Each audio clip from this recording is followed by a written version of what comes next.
झन्डै 2 दशक अघि शान्ति ल्याउँछौँ र आर्थिक प्रगतितर्फ देशलाई लैजान्छौँ र स्थायित्व दिन्छौँ भनेर सत्तामा पुगेका दलहरूको चाहना अनुसार हामीले श्रीपेच र राजदण्ड, जनताको नासो, जनताकै सुरक्षित संरक्षणमा बुझाइ सहयोगी नियतका साथ राजकाजबाट बाहिरै रहेको सर्वविदितै छ।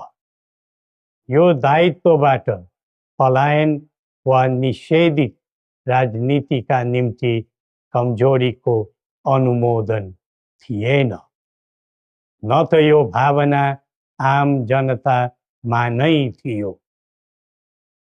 नारायणहिटी राजदरबारबाट हामी बाहिरिएको करिब 2 दशक बित्दा पनि देशले सामना गरिरहनु परेको सङ्कटले हामीलाई चिन्तित तुल्याएको छ।